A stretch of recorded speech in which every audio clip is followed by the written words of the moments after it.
মুখের উপর জবাব দিতে শিখুন।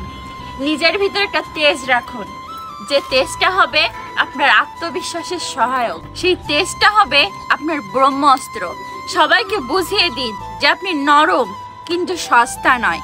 হ্যাঁ, এটা একটু সবাই একটু অহংকারী বলবে, অনেকে দুটো খারাপ কথাও বলবে, কিন্তু কিছু কিছু সময় অহংকার থাকাটাও জরুরি।